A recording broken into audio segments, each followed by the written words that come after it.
Comment communiquer avec ces guides spirituels? Comment bénéficier de leur amour et de leur sagesse?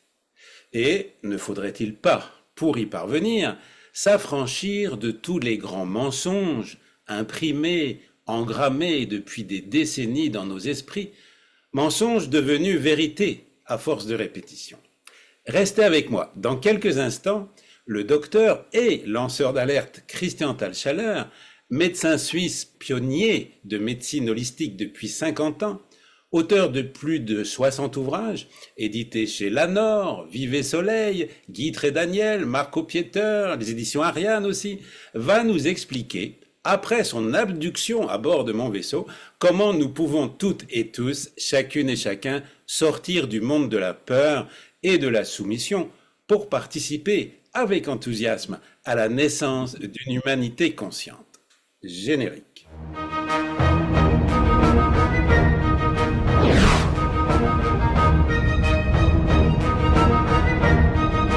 Alors, rebonjour, bonjour si c'est le jour, bonsoir si c'est le soir, bon matin si là où vous êtes le soleil monte, ou plutôt vous donne l'illusion de monter. Bon après-midi si c'est l'heure du thé, mais je ne vous dirai pas bonne nuit. Et vous savez pourquoi? Parce que c'est maintenant l'heure de se réveiller, que la lumière divine qui vient d'en haut, qui vient d'en bas et qui vient de partout s'incarne en vous. Je vous bénis ainsi, cher Starseed, car c'est le sens exact que j'ai appris, en tout cas moi-même, du mot hébreu shalom, qui ne signifie pas seulement paix, mais précisément que la lumière divine qui vient d'en haut s'incarne en vous. Si vous n'êtes pas fan de mes introductions et que vous regardez cette émission en replay, ou plutôt en rediffusion, pour parler français, passez l'intro et allez directement au timecode qui s'affiche ici et vous serez tout de suite avec mon invité.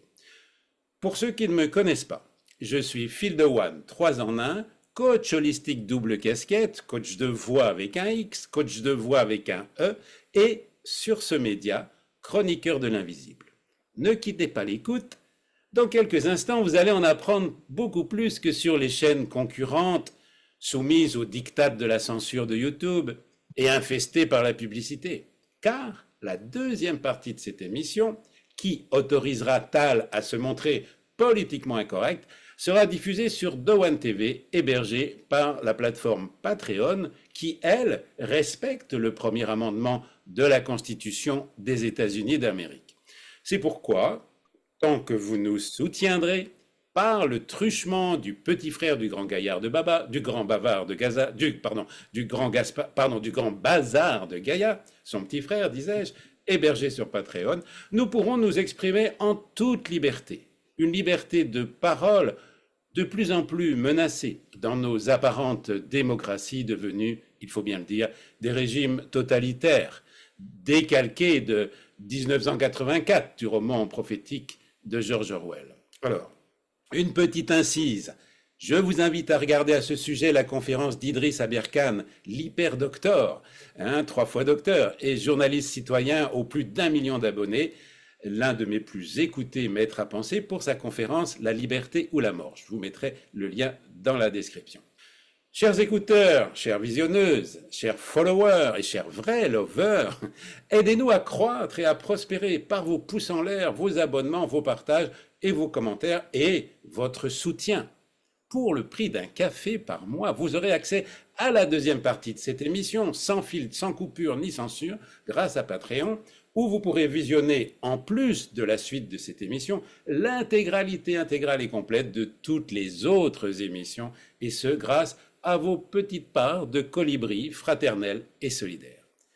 Merci de comprendre, chers membres du personnel au sol, que le grand bazar de Gaïa n'étant pas monétisé par des publicités non désirées, vous seuls pouvez, avec votre argent divin, permettre à ce vaisseau de rester en sustentation antigravitationnelle et de voyager partout dans le monde et aujourd'hui jusqu'à Madagascar pour y abducter avec douceur une des stars des lanceurs d'alerte que nous avons connu, le docteur Christian Thalschaller, qui va se matérialiser sous vos yeux dans quelques secondes ici à mes côtés. Merci par avance. Ma mission est de vous informer sans vous déformer afin que vous incarniez sans le nier et en niant les niais les changements que vous voulez voir dans le monde. Si vous êtes en direct avec nous, ou plutôt en première sur YouTube, autorisez-vous à vous introduire dans le chat. Le chat qui se trouve à droite, je dis chat parce que ça s'écrit chat, qui se trouve à droite de la vidéo. Bienvenue donc au Grand Bazar de Gaïa sur YouTube et conjointement à Dowan TV sur Patreon. Bienvenue à vous toutes, à vous tous, à chacune, à chacun, incarné, désincarné, réincarné, pur esprit, pour peu que vous vibriez au-dessus du minimum fréquentiel syndical. Au Grand Bazar de Gaïa, vous trouverez tous les outils pour éclairer votre chemin d'éveil. Tous les outils utiles et indispensables aux explorateurs de vous-même et de l'univers dans des émissions vues de haut autour de la spiritualité, de la croissance personnelle, de la santé holistique et de l'invisible. Alors, nous y voici. J'accueille aujourd'hui un de mes héros dont j'ai lu le premier livre il y a 30 ans. Tal y parlait d'un centre de maternité à Hawaï où les femmes enceintes venaient terminer leur grossesse dans un centre de maternité idyllique près de Molokai pour accoucher ensuite dans la mer, protégée par la barrière de corail avec les dauphins. Un passage de son livre qui m'avait particulièrement touché. Mon invité, le docteur Christian Thalschaller, s'est particulièrement illustré avec un courage qui force l'admiration pendant les 2 années de tourmente covidique et covidicadabrantesque et que je n'avais pas osé inviter à cause du petit diamètre de mon vaisseau que je jugeais trop étroit eu égard à sa notoriété.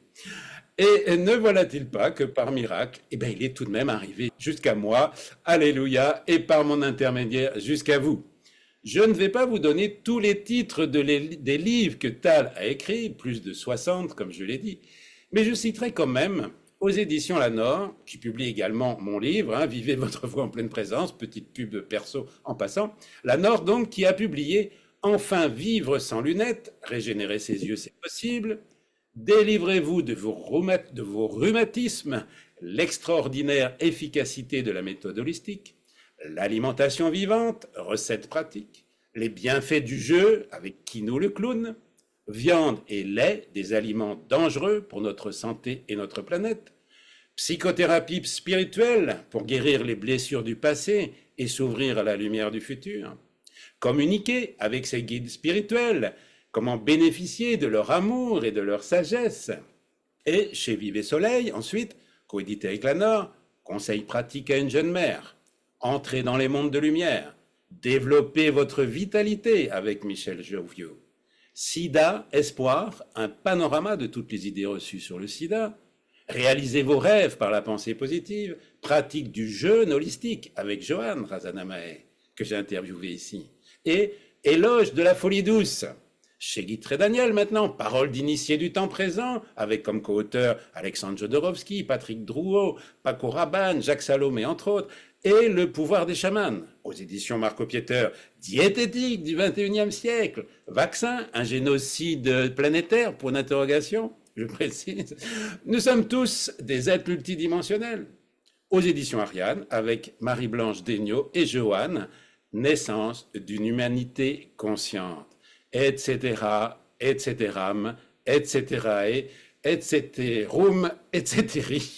Alors, bonjour Tal.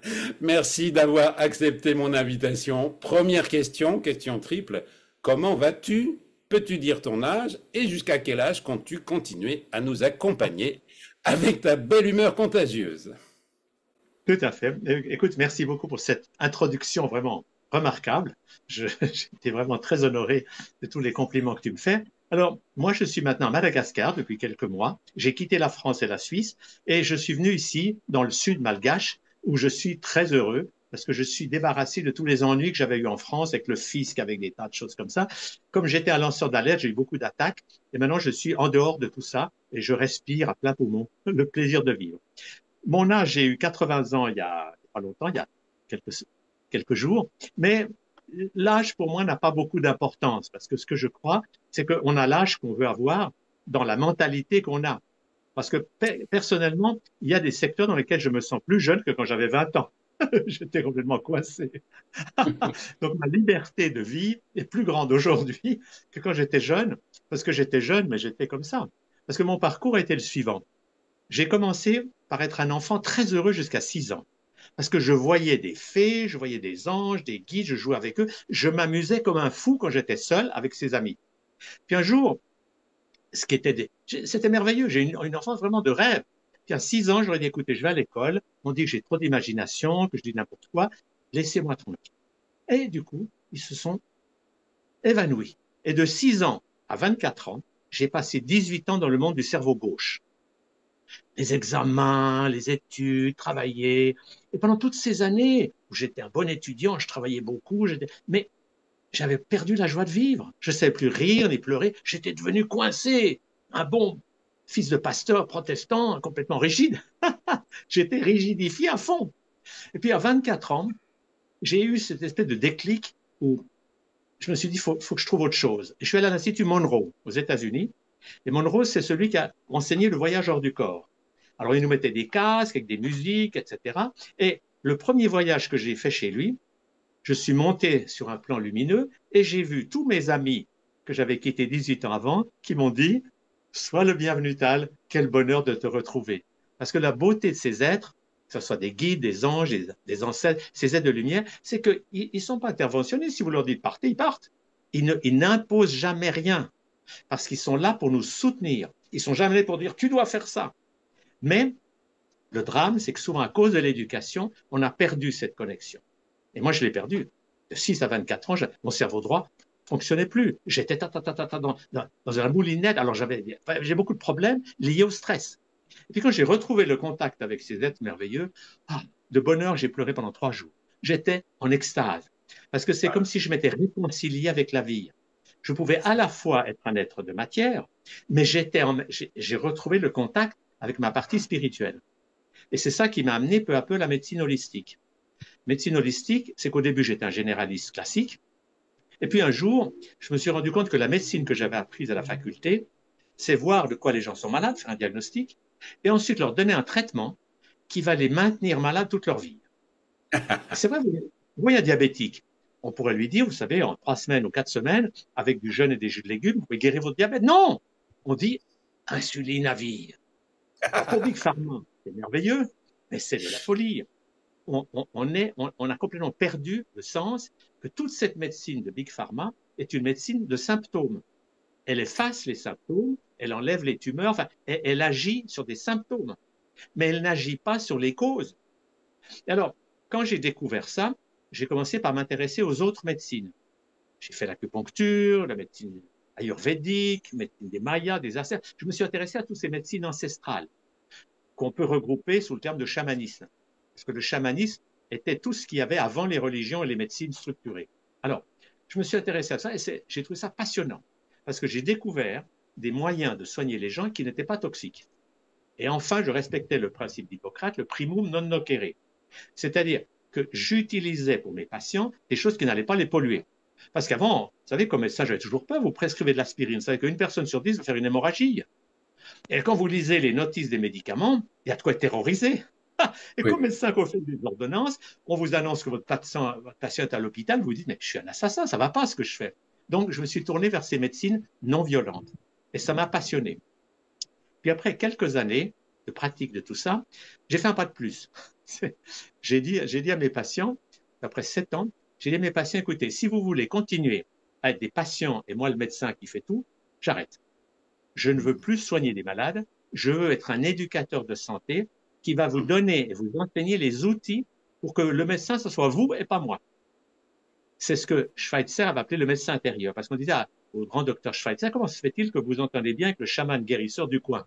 Il dit, mais on fait la même chose.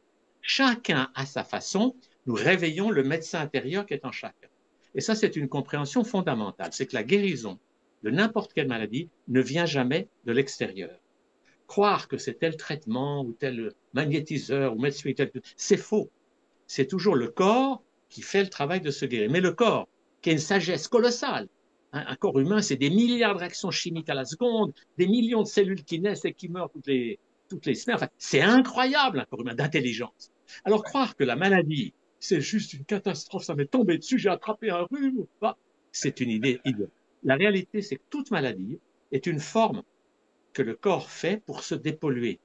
Donc, le Ah oui. corps est toujours en train de faire le mieux qu'il peut. pour que vous soyez en bonne santé. Et ça change complètement la vision des choses. Par exemple, toute cette vision qu'on a eue depuis Pasteur, que je crois que les virus et les bactéries, c'est des ennemis, qu'il faut les tuer, il faut mettre des masques, c'est tout faux. La réalité, c'est que notre corps fabrique de l'intérieur des virus, des bactéries, des champignons pour se nettoyer et se dépolluer.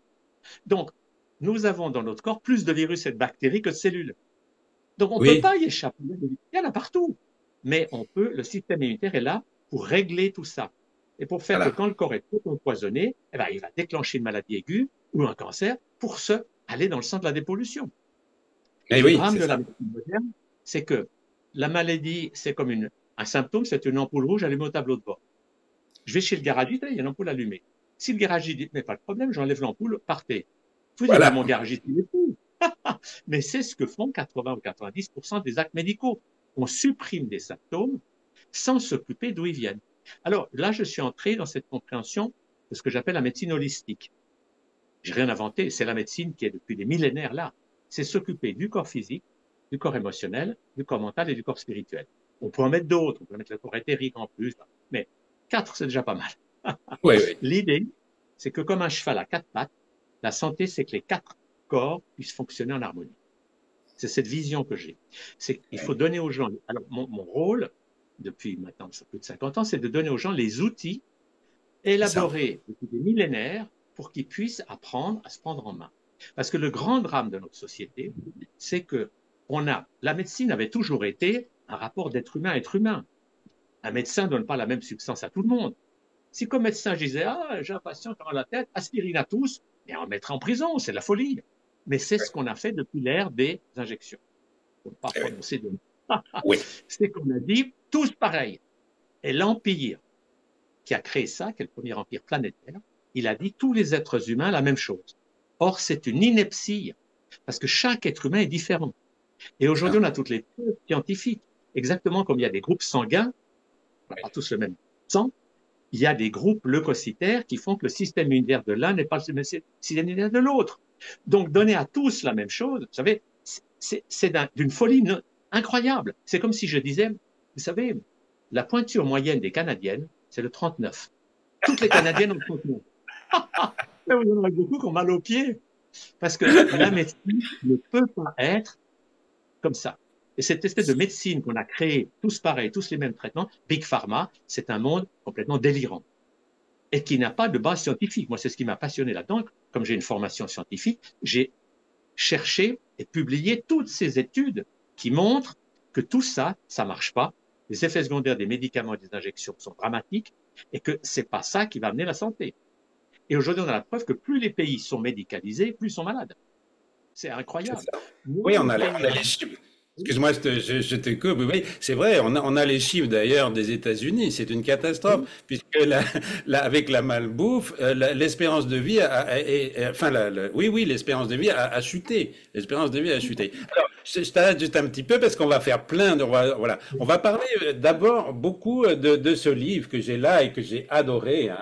Franchement, communiquer avec ses guides spirituels. Et puis ça rejoint tout ce que tu viens de dire, évidemment, sur l'alimentation et tout ça. Donc c'est très très riche. Donc je suis très heureux que tu sois là encore. Je te remercie vraiment d'être ici.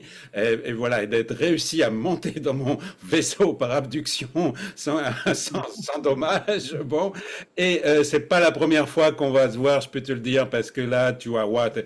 En plus de ça, c'est joyeux. Je lis ce livre, c'est joyeux. Et puis j'ai lu aussi celui-là, sortez de l'hypnose collective. On va parler peut-être plus de celui-là dans la deuxième partie. On va réserver dans la première partie des questions par rapport à la communication avec ces guides spirituels. Et tu as bien expliqué que ça a commencé pour toi à l'Institut Monroe.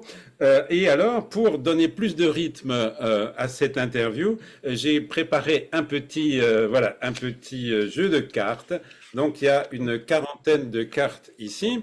Et je vais en prendre une au hasard. Et puis, voilà, tu essayes de répondre. Bon, c'est difficile de répondre court hein, quand on est holiste, si je peux dire. Bon.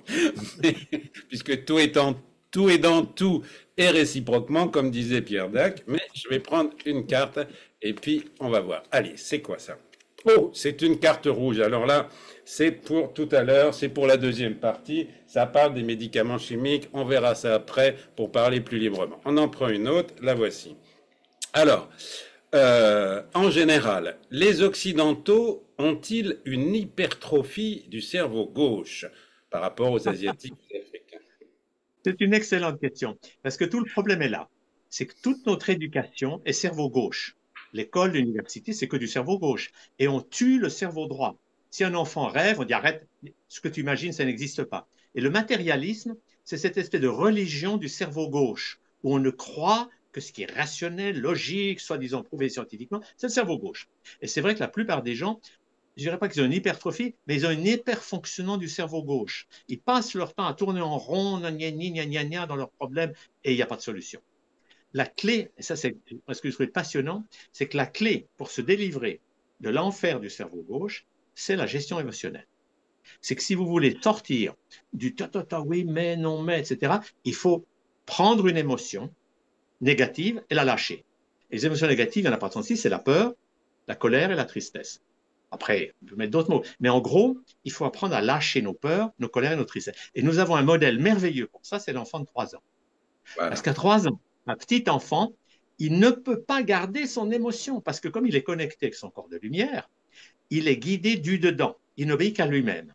Et c'est merveilleux de voir des enfants de 3 ans. Moi, je disais que mes petits-enfants, encore il n'y a pas longtemps, c'est fantastique. L'enfant de 3 ou même 4, 5 ans, il est absolument autonome. S'il a envie de crier, il crie. S'il a envie de pleurer, il pleure. Il est complètement libre. Et il a de l'intensité émotionnelle. Quand il est en colère, waouh, c'est vraiment puissant. Mais le drame dans lequel beaucoup d'enfants, dont moi d'ailleurs, été plongé à 4 ans, c'est qu'on a dit, tu arrêtes de crier comme ça. Si tu continues à être en colère, maman ne t'aime plus. Et on est entré dans le monde du stress, le monde du contrôle. Et on a commencé à faire ce qu'il faut pour plaire aux autres, parce que si je suis gentil, maman va m'aimer, et on a perdu l'intensité émotionnelle. Or, C'est ça. l'intensité émotionnelle, c'est la clé pour libérer le cerveau gauche ou le cerveau droit. Et nous, c'est ce qu'on fait dans nos stages avec ma femme et avec mon fils Oui. aussi, Gwen, depuis 30 ans, c'est qu'on apprend aux gens à lâcher la vapeur. On leur dit, et au début, c'est intéressant, on fait un exercice, on dit, venez au centre du cercle, vous avez 3 ans, vous êtes en colère. Mais il y a très peu de gens qui peuvent faire, la plupart, ils vont faire, Oui, et on leur oui, dit, c'est vous n'avez ça. pas 3 ans, vous avez 8, 9 ans. Vous avez été déjà marqué au fer rouge par l'éducation qui vous a bloqué. Donc, on réapprend aux gens, c'est ce que font beaucoup les chamans, à retrouver le plaisir des émotions. Oui, je suis en colère, c'est bon, alors, on ne peut pas faire ça en public. Voilà, Parce c'est que dans ça. notre société moderne, si je crie dans la rue, on m'enferme dans un asile. Mais C'est si ça. je crie jamais que je n'ai pas ma colère, on m'enferme dans un hôpital. Parce que les gens qui gardent Oui, les émotions bloquées, quand je serre ma colère, ma peur, ma tristesse, le cancer, c'est surtout à une cause émotionnelle. Alors bien sûr, il y a des facteurs annexes, le tabac, l'alcool, la viande, mais c'est secondaire. La cause numéro un des cancers, c'est le blocage émotionnel. Alors une ah fois oui, qu'on a appris à faire ça, alors bien sûr, en public, le seul personnage dans notre société qui a le droit d'avoir des émotions en public, vous savez qui c'est? Le le clown. clown. Moi, j'ai travaillé 15 ans avec un clown. Qu'est-ce qu'on s'est amusé? Avec nos nez rouges, on pouvait, dans les rues de Montréal, tout, faire les dingues, et les gens applaudissaient. Parce que le clown ne fait pas peur. Mais sans Oui, nez rouge, attention. Mais c'est ça. seul ou avec en famille, on peut prendre des moments d'enfance où on retrouve la joie extraordinaire d'être vivant. C'est Vivant ça. et intense. Et là, on peut être un ours, un guerrier. Enfin, on s'amuse et on a du plaisir dans l'intensité. Et la bonne nouvelle, c'est qu'une fois qu'on a lâché l'intensité émotionnelle, à travers le corps, tout bouge et tout vibre, la détente s'installe. C'est obligé. Ah, Voilà. Je peux témoigner d'ailleurs, je peux témoigner, si tu me permets de te couper, puisque j'ai fait un stage avec Gwen, qui est donc à Pierre-Latte, et on a travaillé, voilà, et on a appris le tigre, tu vois, à faire le tigre. Et ben après, moi, je l'ai fait, et ce qui est merveilleux, c'est que tu as proposé aussi le tigre HLM, pour pas faire du bruit, donc on le fait dans la même intensité, et je peux te dire que moi, quand je le fais, je bave tellement ça, tu vois, tellement je lâche de trucs. Donc vraiment, c'est très très important ce que tu dis. Et on va continuer sur les émotions. Je voudrais que qu'on en parle plus parce que moi, je suis quelqu'un d'hyper émotif, toi, très très émotionnel. Et donc j'arrive avec la respiration aussi à me calmer, etc. Alors, peux-tu nous parler un peu plus des émotions? Là, je prends pas une carte spéciale, mais Parce que c'est une clé. L'émotion, c'est aussi un signal que nous donne notre corps, non? Oui. Alors, ce qui est passionnant à comprendre, c'est qu'il y a des gens qui, par peur des émotions, ils se durcissent, même dans une Ah, forteresse. C'est le cow-boy qui il n'est pas touché par les émotions. Puis il y a d'autres catégories, c'est les gens qui captent les émotions des autres et qui ne savent pas les oui, lâcher. Et nous, c'est c'est ça. ce qu'on appelle des futurs guérisseurs. Parce que l'énergie d'un guérisseur ou d'un chaman, c'est d'être sensible. Parce que si vous ne sentez rien, vous ne pouvez pas aider les gens. Mais l'énergie négative des gens, il faut pouvoir la capter et la lâcher. C'est ce que font les chamans. Vous allez chez un chaman, j'ai mal au foie. Si le chaman voit que votre foie est bloqué parce qu'il y a trop de colère en vous, il va courir autour de vous en poussant des hurlements, en tapant sur un tambour ou avec des cloches. Donc, il va, lui, lâcher une partie de votre émotion à travers son corps à lui. Et quand il a fait ça pendant un moment, il va vous dire, tu te sens mieux. Vous allez dire, bah oui, ça m'a fait du bien. Il va dire, danse avec. Et le propre des chamans dans tous les pays du monde, c'est qu'ils utilisent leur corps comme outil thérapeutique pour faire du bien à l'autre et pour lui enseigner ensuite à faire la même chose. Nous, on a eu Ah cet oui, exemple pendant 7 ans. On a fait venir des chamans du monde entier dans un festival qu'on faisait à Saint-Tropez. C'était passionnant. On a fait venir des chamans de partout. Là, le point commun de tous ces chamans, c'est qu'il n'y en a pas un seul qui restait assis sur sa chaise comme ça. Tous se levaient, criaient, pleuraient, hurlaient. Il y avait une ambiance à tout casser. Comment on dégage les émotions, on se fait du bien et en même temps fait du bien à l'autre. C'est ça qui est fantastique. Alors, la bonne ouais, nouvelle qui va avec ça, c'est qu'au moment où si je suis sensible aux émotions des autres et aux miennes, eh ben, je prends tout, je prends mon émotion et celle de l'autre, je lâche, et là je me sens mieux et l'autre se sent mieux. Et c'est ce que font les gens. Il y a des gens qui font ça naturellement. Les enfants de 3 ans font ça. Quand papa est en colère, l'enfant dit papa va boire un whisky. Il capte la colère de papa, il la fait sortir. Le drame, c'est que le père, au lieu de dire c'est génial ce qu'il fait, je vais l'imiter. Le père dit ouais. tais-toi maintenant, c'est tout. Alors voilà le principe. Et la bonne nouvelle qui va avec ça, c'est qu'une fois qu'on a libéré peur, colère, tristesse à travers le corps, naturellement la détente s'installe et le cerveau droit s'ouvre. Et quand le cerveau droit s'ouvre, alors on entre, moi j'appelle ça chamanisme, mais ça en fait c'est une spiritualité individuelle. Ce n'est plus la spiritualité, tu dois croire ça.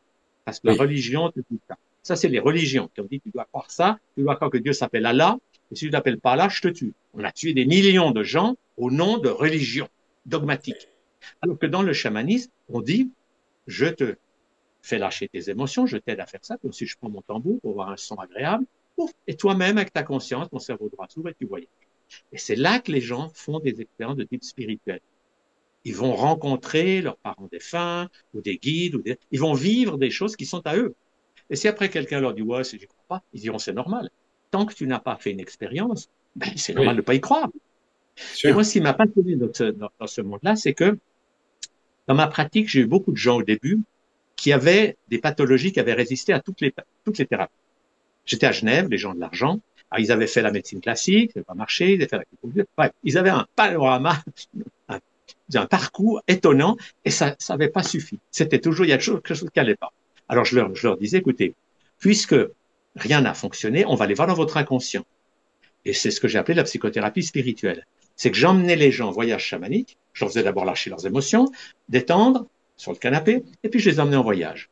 Et dans ces voyages les gens étaient stupéfaits de découvrir les personnages qu'ils avaient laissés derrière eux.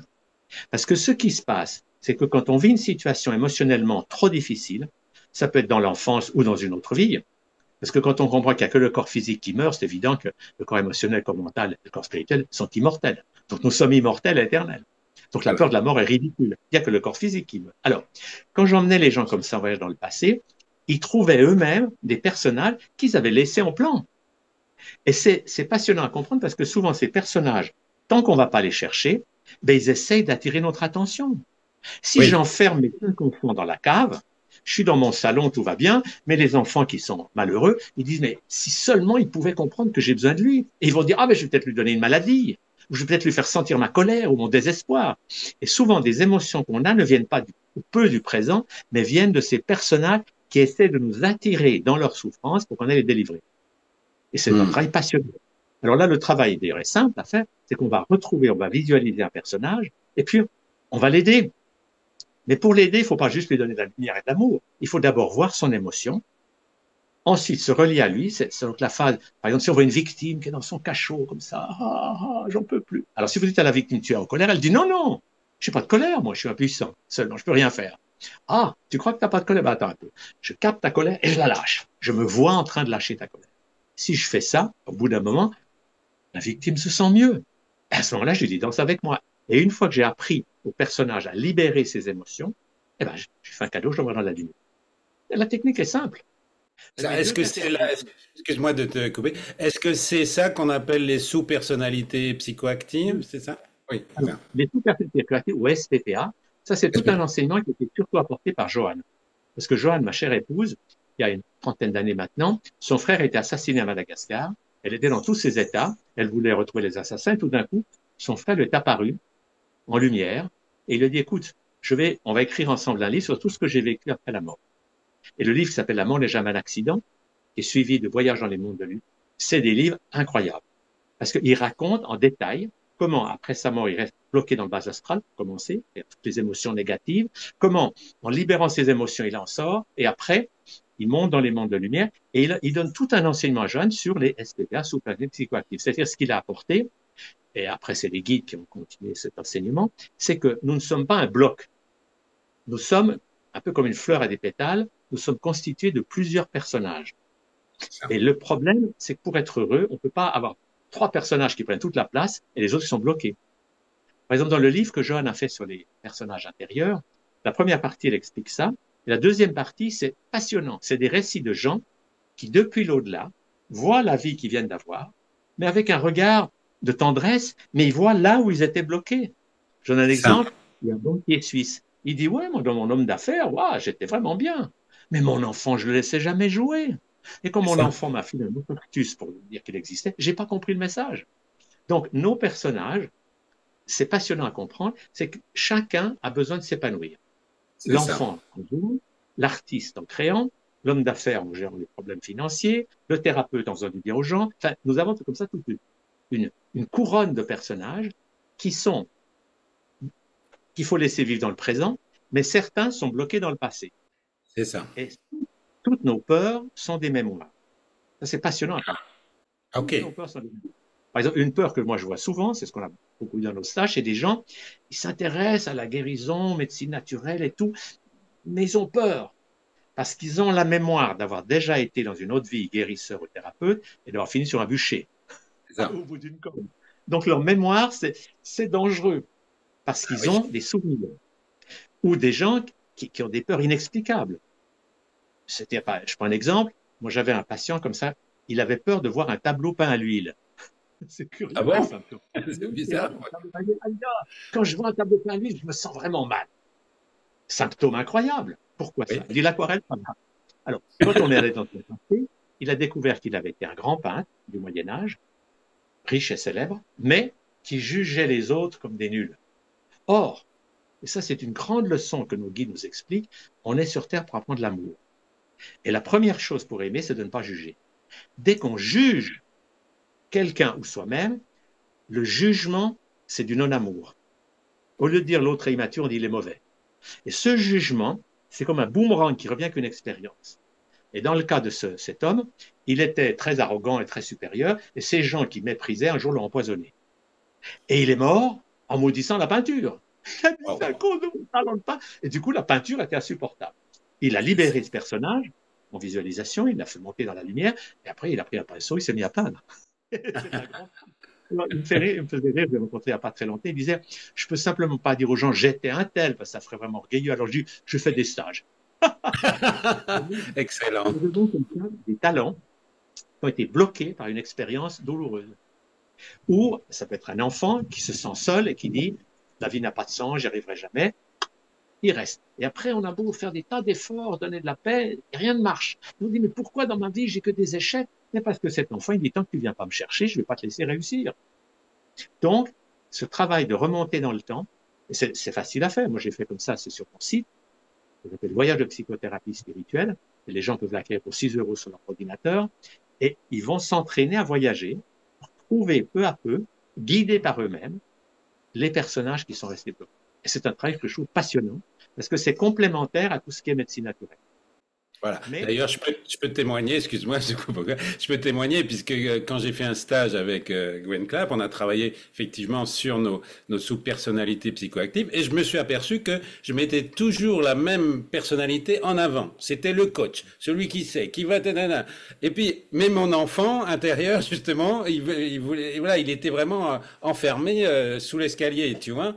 Et c'était dingue parce que c'était assez violent. C'est qu'à un moment donné, tout le monde faisait autour du feu, tu vois, chantait, etc. Et moi, ça me dérangeait, j'avais pas envie. Tu vois, je voulais pas jouer, quoi. C'était, enfin, voilà. Donc, j'ai bien compris. Et ça, c'est très intéressant parce que alors c'est pas facile dans notre monde quotidien. Par exemple, là, moi, je sais que mon homme d'affaires, on va dire, bah, il s'est pas bien occupé de mes affaires, tu vois. Bon, donc là, il va falloir que je le remette un peu en avant et voilà, et qu'on parle de... Alors, si tu veux bien, hop, on passe à une autre question. Toc, qu'est-ce que... Ah non, alors ça, c'est une question rouge. C'est pour tout à l'heure, c'est par rapport au sida. Il y a beaucoup de choses à dire là-dessus et très intéressant, on va y venir après. Mais une autre.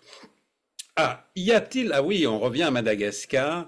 Y a-t-il des portails? Parce que j'ai l'impression que c'est pas par hasard que tu es à Madagascar avec Johan.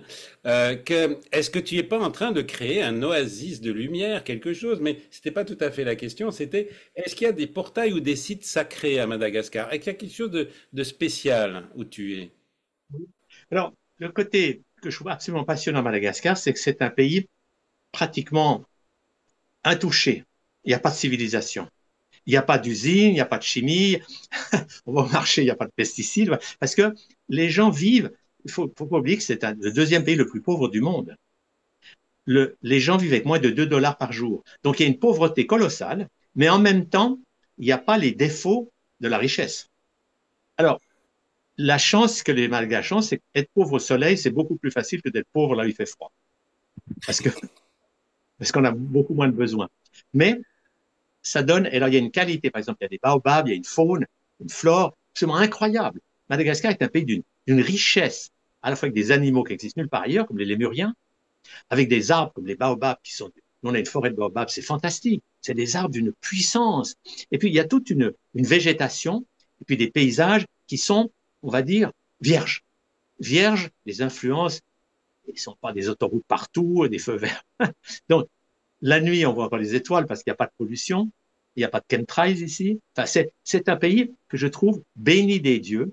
Alors bien sûr, ils ont des problèmes parce que le pays devrait être riche, parce qu'il y a beaucoup de richesses, mais elles sont monopolisées par quelques gouvernants qui, eux, vivent comme des pinces. Mais le peuple, il a de la peine. Mais en même temps, ça les a mis à l'abri quand même des mauvais développements. Alors nous, notre passion ici, c'est d'aider les gens à trouver un autre développement que d'acheter du Coca-Cola et du pain blanc. C'est-à-dire d'entrer dans une autosuffisance, de faire eux-mêmes leur jardin, etc. Et ça, c'est passionnant parce que c'est une nouvelle énergie, mais qui est plus facile à faire passer ici qu'en France.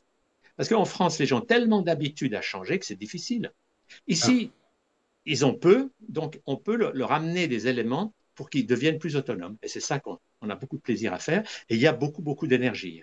C'est quand même un pays très ouais. chargé énergétiquement. Il y a des vortex, il y a tout ce qu'on veut, parce que c'est un pays qui est resté en quelque sorte en dehors des drames de la civilisation. C'est comme ça qu'on peut le Oui, voir. et oui, oui, Donc c'est un oui. pays qui a beaucoup d'avenir. C'est ça, c'est ce que je pense. Et encore une fois, bon, on pourrait dire, ah bah, c'est malheureux que tu sois, que tu aies été obligé de partir pour aller dans un pays pour pouvoir vivre. Mais en fait, peut-être que c'est extraordinaire ce qui t'arrive finalement et qu'il va se passer quelque chose là où tu es. Il commence à se passer puisque vous faites des choses avec Johan. Et moi, ça me donne très envie. Mais justement, c'est rigolo parce que je pensais tout à l'heure, je dis, oh là là, j'aimerais bien aller à Madagascar. Ah oui, mais mon homme d'affaires, là, il n'a pas fait ce qu'il faut pour pouvoir payer le prix du billet, tu vois. Bon, donc, comme quoi, c'est important de donner de la place à tout le monde. Allez, on se prend une autre carte si tu veux bien. Ah oui, quand même, si une question, puisque là, on parle de Johan depuis tout à l'heure. Comment est-ce que vous êtes rencontrés avec Johan? Parce que vous êtes ensemble depuis un moment, là. C'est un couple merveilleux, là. Raconte-moi comment vous êtes rencontrés. C'est pas très drôle, d'ailleurs, qui est le cœur du livre Naissance d'une humanité consciente, les éditions Ariane ont publié, et qui est nos deux enseignements, comment ils se sont rencontrés. En fait, on s'est rencontrés il y a 30 ans. moi, j'avais eu un premier mariage pendant un certain nombre d'années, Joanne aussi, et puis elle était en recherche d'autre chose parce que elle pouvait plus supporter la vie qu'elle avait. Elle est venue à Genève chez des amis. Et on s'est rencontrés à Genève. On s'est rencontrés à Genève. Moi, j'ai regardé un film, et pendant l'entracte, je suis allé dans la brasserie libre qui est au-dessus, et j'ai vu Joanne. Et pour moi, c'était quelque chose d'incroyable, c'est que quand je l'ai vue, j'ai su, mais de façon immédiate, qu'on allait vivre ensemble. Et la raison est drôle, c'est que quand j'avais 16 ans, j'avais devant moi la photo d'une Tahitienne et je disais, ça, Oui, c'est ma femme. Et je savais, et cette photo, c'était la photo de Joanne. Alors, j'ai eu un premier mariage on a appris beaucoup de choses ensemble, mais je savais qu'il y aurait autre chose. Et quand j'ai vu Joanne, mon monde s'est tout d'un coup.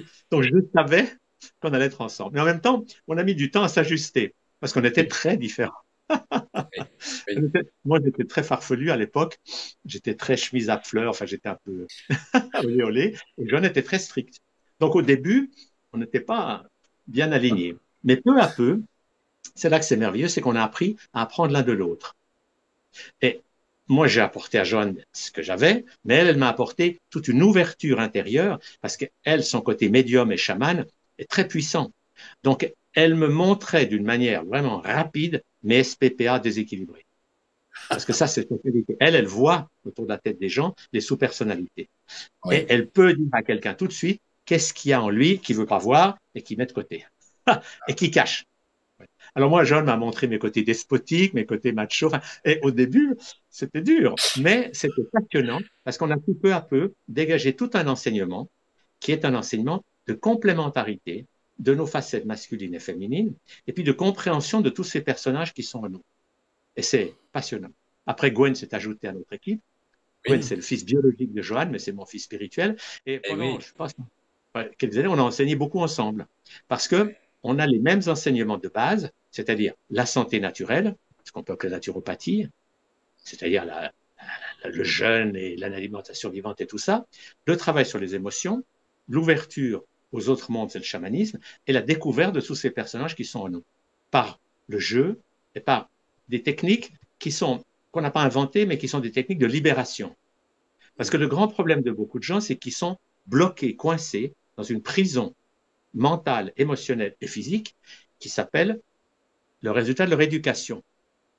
Parce qu'ils ont appris, ça c'est bon, ça c'est mauvais, il faut faire ci, il faut faire. Et ils sont prisonniers de ça.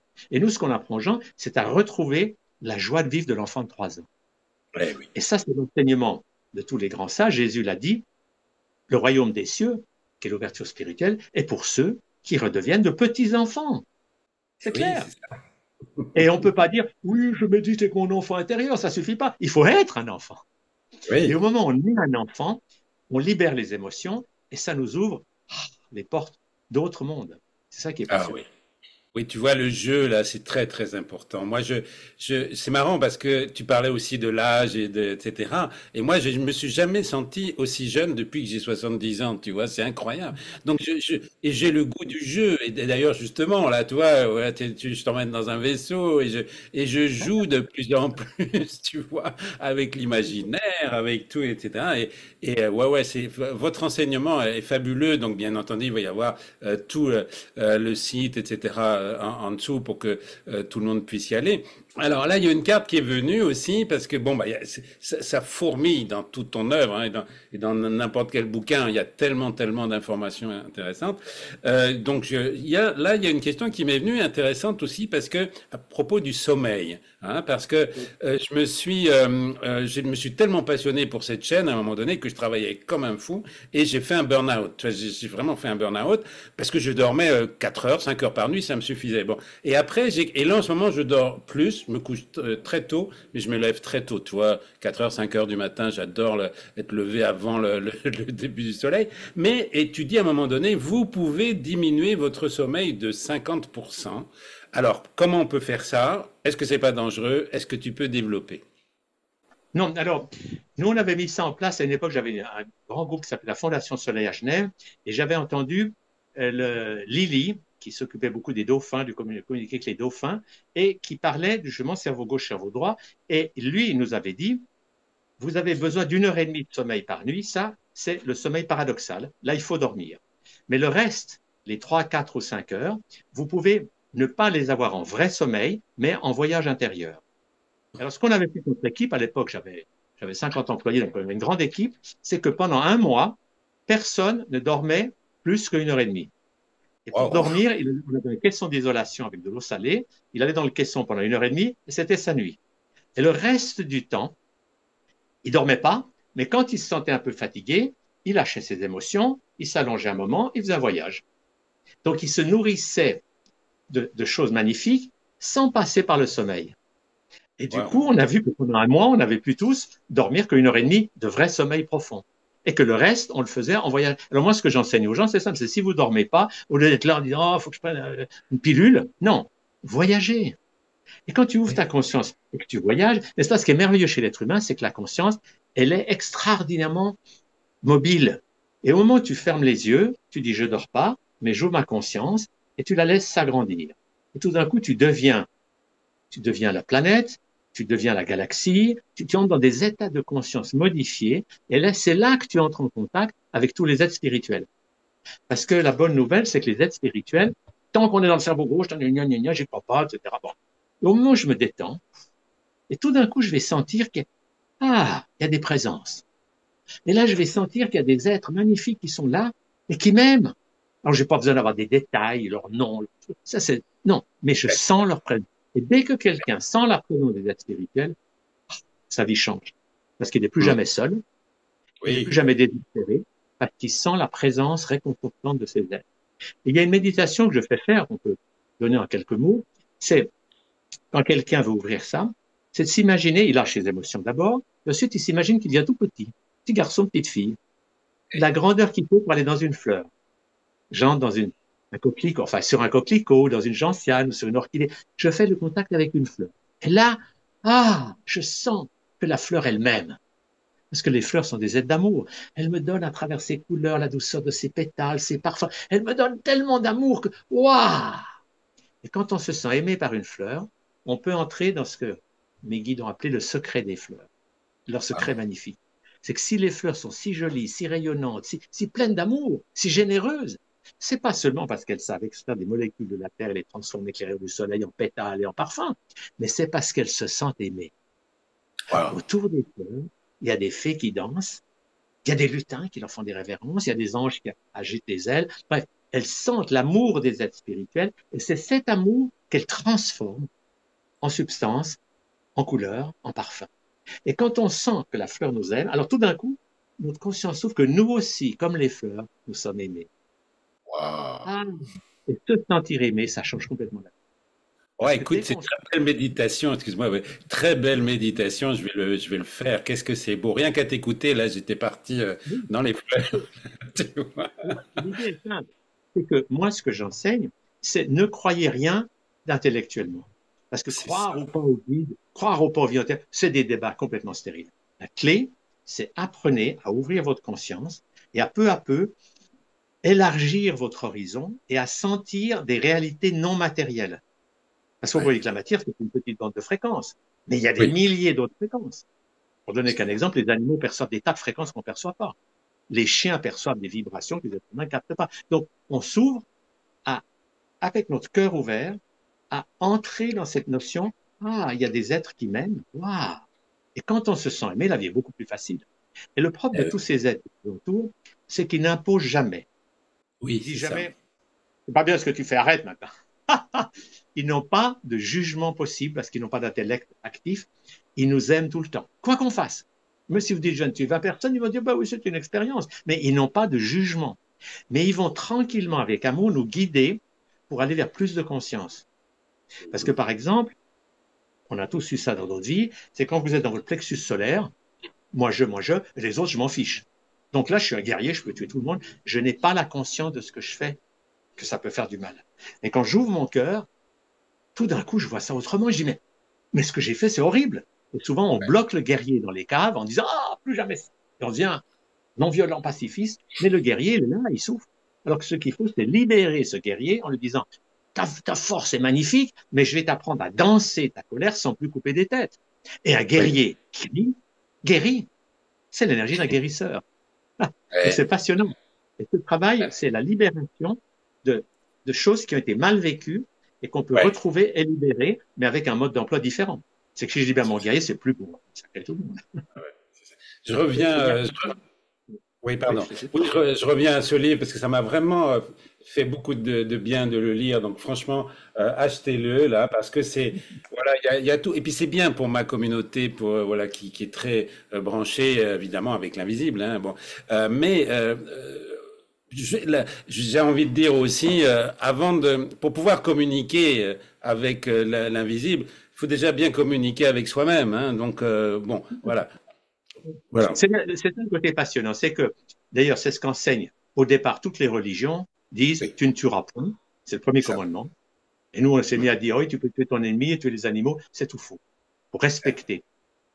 Et puis, le second commandement, c'est ne fais pas aux autres ce que tu n'as pas envie qu'on te fasse.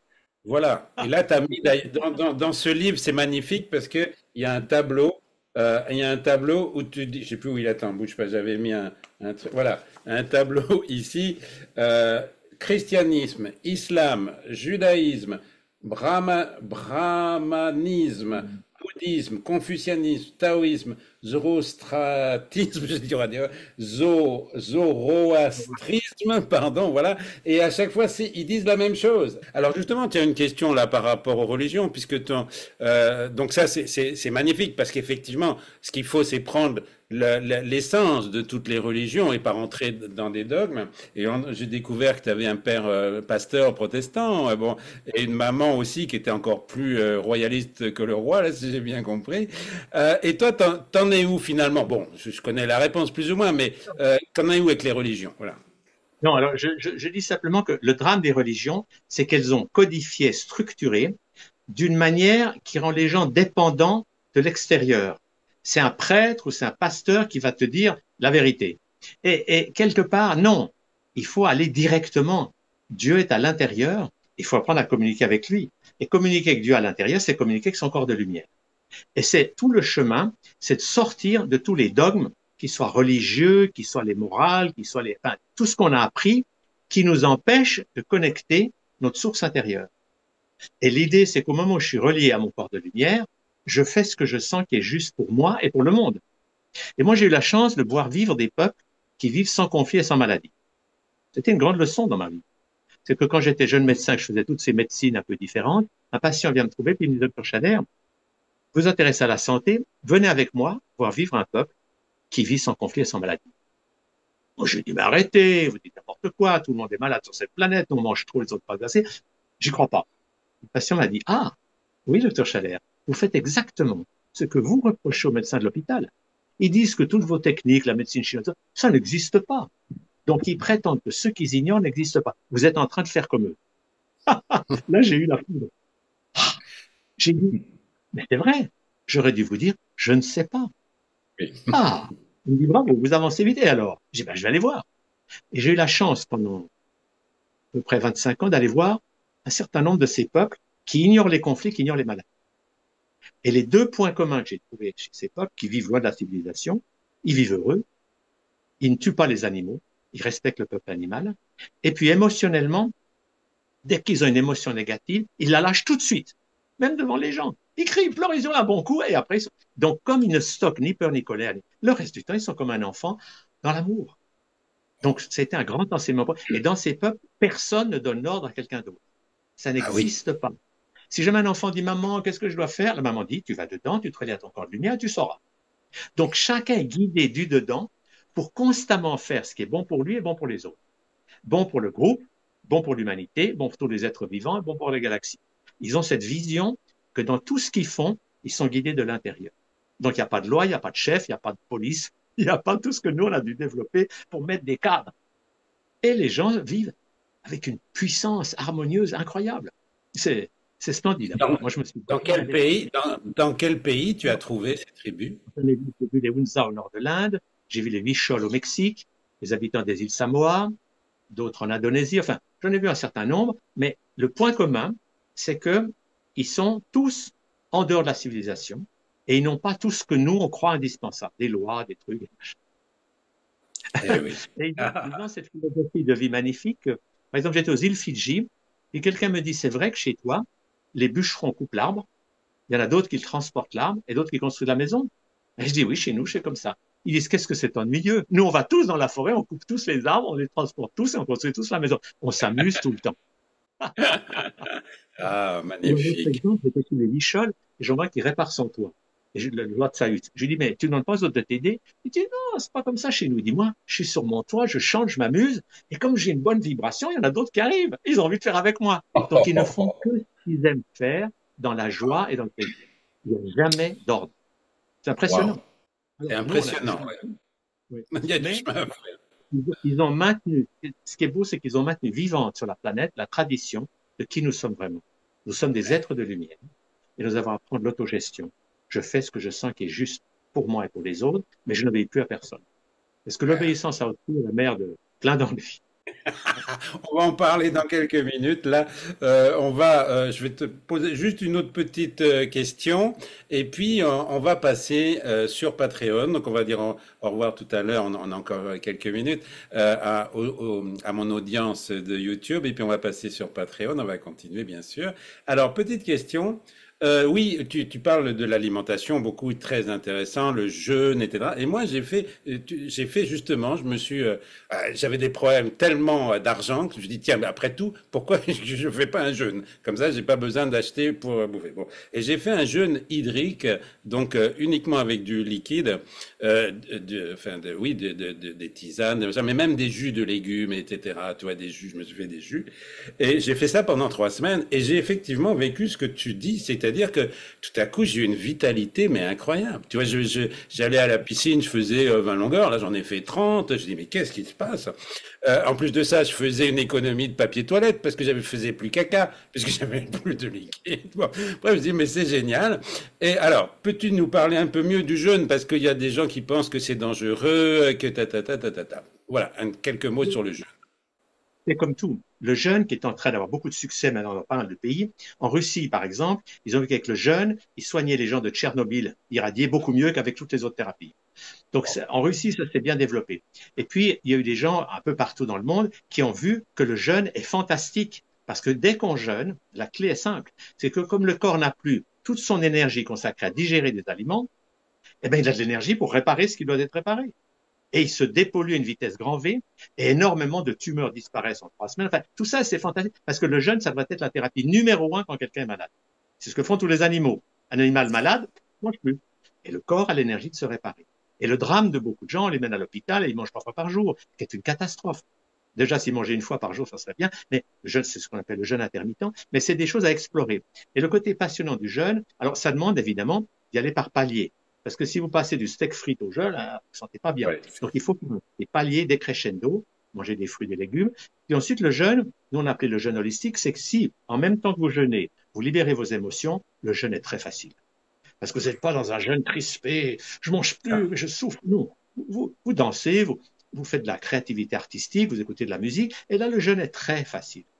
Et puis, quand vous sentez que ça suffit, vous recommencez à manger délicatement, mais vous avez fait un bien extraordinaire à votre corps.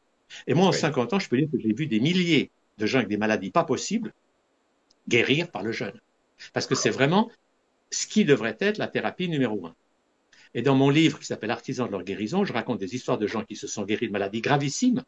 Et le jeûne a presque la première place. Mais le jeûne, c'est bien, mais il faut aussi qu'il y ait d'autres choses. Il n'y a pas que ça. Mais la clé du principe holistique, c'est qu'en même temps qu'on jeûne, on va faire un travail sur soi dans d'autres domaines, on va libérer nos SPP, enfin, on va travailler de façon multidimensionnelle. Mais c'est c'est ça. sûr que le jeûne est fantastique. Puis après le jeûne, on est beaucoup plus sensible, donc ça va être beaucoup plus facile de faire de l'alimentation vivante. C'est C'est-à-dire ça. de prendre des fruits, des légumes tels que la nature nous les donne et pas des produits industriels. Parce qu'aujourd'hui, c'est vrai que la nourriture industrielle, c'est hallucinant ce qu'on nous donne. Mais c'est de la folie pure. Quand vous voyez que dans un Big Mac, vous avez 150 substances chimiques, non mais c'est quoi ça? Ça s'appelle assassiner les gens. Il n'y a pas d'autre mot.